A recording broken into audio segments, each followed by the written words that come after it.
Viewers, welcome my channel. আশা করি আপনারা সবাই ভালো আছেন এবং আমিও ভালো আছি। আমার নাম পরাণ। বরাবরের মতন আমি আজও আপনাদের মাঝে আরেকটি নতুন ভিডিও নিয়ে হাজির হয়েছি। তবে আজ আমি আপনাদের মাঝে যে বিষয়টি শেয়ার করবো আসলে খুবই একটি গুরুত্বপূর্ণ ভিডিও এবং সবসময় আমি আমার এই চ্যানেলে গুরুত্বপূর্ণ ভিডিওগুলো বলে থাকি। তাছাড়া আজ 2025 এবং এপ্রিল মাসের 17 তারিখ।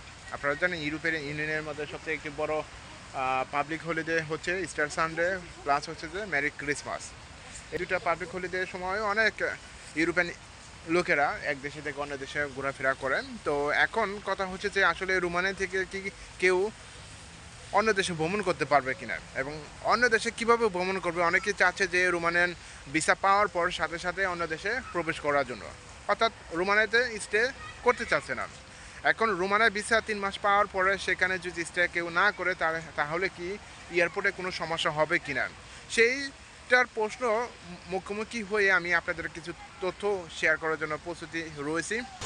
তবে সেই কথাগুলাই আমি আপনাদেরকে শেয়ার করতে যাচ্ছি, কারণ হচ্ছে যে রিসেন্টলি আমার ওয়াইফ এবং বাচ্চাকে নিয়ে এসেছি। তারা টিআরসি কার্ড নাই এবং টিআরসি কার্ড না থাকার কারণে তাদেরকে সেই রোমানিয়ার ভিসা দিয়ে আমি ইটালি এসেছি, ইটালি থেকে স্পেনে এসেছি। তবে এখানে বেশি কিছু যে জটিলতা পোহাতে হয়েছে কিন্তু তা না। আমি খুব সুন্দরভাবে এখানে এসেছি, কিন্তু দুর্ভাগ্যক্রমে এখানে স্পেনে আমার একটা ওয়ালেট, যেটা মানে একটা হারিয়ে গেছে এবং ওটার ভিতরে এখনও ইচ্ছা ছিল যে টিআরসি কার্ডটা থাকলে অন্য দেশে আরও ভ্রমণ করতে পারতাম। আমার ব্যাংক কার্ড ছিল, অন্যান্য কার্ডগুলো ছিল, সবই হারিয়ে গেছে তো যাই হোক, এখন কথা হচ্ছে যে আসলে কি এটা কোনো সমস্যার সম্মুখীন হয় কি না, বা যেটা অনেকেই জানতে চেয়েছিল ভাই, যারা রোমানিয়ার ভিসা পাবে সরাসরি কি রোমানিয়া থেকে কি বা একদিন বা 2 দিন থাকার পরে কি আমি স্পেন বা ইটালিতে প্রবেশ করতে পারবো কিনা এই ভিসা দিয়ে। তো অনেকেই জানতে চাইছে এই ধরনের প্রশ্নটা। রিসেন্টলি যেহেতু আমি আমার ওয়াইফ এবং বাচ্চাকে টিআরসি কার্ড ছাড়াই এক দেশে থেকে অন্য দেশে ভ্রমণ করেছি এবং সেনজেনের জুনে প্রবেশ করেছি, এখন বর্তমানে স্পেনে রয়েছে এবং স্পেনের সম্পর্কে প্রতিদিনেও তো কোনো না কোনো তথ্য আপনাদেরকে দিয়ে যাচ্ছি।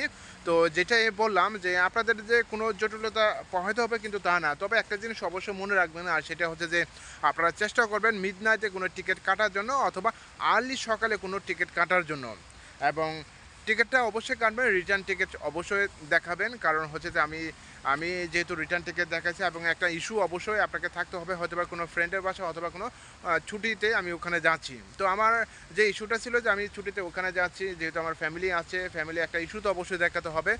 কারণ হচ্ছে যে কোনো ইমিগ্রেশন অফিসার বিভিন্ন রকম প্রশ্ন বলতেই পারে, যদিও তাদের রাইট এবং তাদের অধিকার নাই, কিন্তু ইউরোপিয়ান ইউনিয়ন জুড়ে একটি দেশের বিষয়ে সব দেশে ভ্রমণ করতে এটা অ্যালাউ আছে, কিন্তু অ্যালাউ থাকার পরও তারপরেও তারা নানা রকমের প্রশ্ন করে থাকে, এটা অবশ্যই আপনারা জানেন। বিশেষ করে যারা থার্ড কান্ট্রি ন্যাশনালিটি আছেন এবং ওয়ার্কার হিসেবে এখানে টিআরসি কার্ড হোল্ডার আছে, তাদেরকে বেশি করে প্রশ্ন করে এবং তাদেরকে বেশি করে ফোর্স করেন। এবং এই কারণে বলতেছি আপনারা আসতে পারবেন, তবে এই জিনিসটা অবশ্যই মনে রাখবেন, সেটা হচ্ছে যে আপনারা আর্লি সকালে কোনো একটা টিকিট কাটবেন অথবা মিড নাইটে কোনো টিকিট পান কিনা ওই দেশে কাটেন। হয়তো পারে আপনারা প্রথম অবস্থায় যেটাই পান, মিড নাইটে হতে পারে আপনাদের ইচ্ছা রয়েছে স্পেনে আসা, কিন্তু স্পেনে হতে পারে মিডনাইটে কোনো টিকিট নাই, আপনারা চেষ্টা করেন ইটালিতে আসেন, ইটালিতে মিডনাইটের টিকিট আছে অথবা আর্লি সকালে টিকিট আছে, এগুলিতে চেষ্টা করেন যেখানেই আপনি আর্লি টিকিট পাবেন অথবা আর্লি সকালে অথবা মিডনাইটের টিকিট পাবেন ওখানে যান। ওখানে যাওয়ার পরে তারপর ওখান থেকে অন্য দেশে যান, এখানে কোনো বাধা হবে না। আপনি যদি ইটালি, ফ্রান্স, জার্মানি, তারপর সুইজারল্যান্ড, নেদারল্যান্ড এইসব দেশে যখন প্রবেশ করবেন, এইসব দেশে থেকে যখন অন্য দেশে আপনি যাবেন, সেখানে কোনো সমস্যা হবে না, যেটা বাস্তব আমি দেখেছি। আমি জার্মানিতে ঘুরেছি, তো জার্মানি তুর্কি থেকে এসেছি, তখন ওই অভিজ্ঞতাগুলো আমি শেয়ার করছিলাম যে রোমানিয়া টিআরসি কার্ড দিয়ে তুর্কিতে প্রবেশ করলাম, আবার তুর্কি থেকে আমি আবার জার্মানিতে ভিসা ছাড়াই ঢুকলাম, বা যেহেতু সেনজেনভুক্ত, কিন্তু তারপরেও একটা অনিশ্চয়তা আসছিল, মানে কিটা কি হয়ে যায়, কিন্তু তারপরে সাহস করে ওখান থেকে গেছি, ওখানে প্রবেশ করেছি যে আপনার কোনো জটিলতা ছাড়াই। তো আপনাদেরকে একটাই কথাই বলবো, যদি কেউ আসতে চায় যে রোমানের ভিসা দিয়ে এবং খুব সহজভাবে আসতে পারবেন, তবে একটা জিনিস আরও একটা কথা আমি আপনাদেরকে বলি, সেটা হচ্ছে যে 1 মাসের মধ্যেই, অর্থাৎ 1 মাসের মধ্যে অবশ্যই আপনারা অন্য দেশে মুভ করার জন্য চেষ্টা করবেন, দীর্ঘায়িত ওখানে থাকার জন্য চেষ্টা করবেন না। কারণ একটা সময় অবশ্যই আপনাদেরকে আসবে, সেটা হচ্ছে টিআরসি কার্ডের সময় আসে পড়বে। কারণ এমন অবস্থায় জানে যে ইমিগ্রেশন অফিসারও জানে যে টিআরসি কার্ডে যখন আপনি রোমানিয়াতে প্রবেশ করবেন এবং টিআরসি কার্ডের জন্য অবশ্যই আপনাদের অ্যাপ্লাই করতে হবে। অর্থাৎ 1.5 মাস আগে অবশ্যই আপনাকে অ্যাপ্লাই করতে হবে 3 মাসের মধ্যে।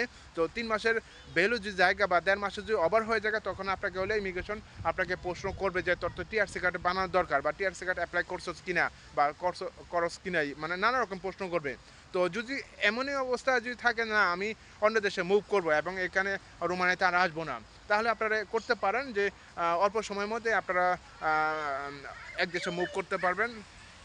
তো সবাইকে ধন্যবাদ জানাচ্ছি আমার এই চ্যানেলের সাথে থাকার জন্য। এছাড়া আপনার যদি কোনো মতামত ও মন্তব্য থাকে তাহলে অবশ্যই আমার এই চ্যানেলে একটি সাবস্ক্রাইব করবেন।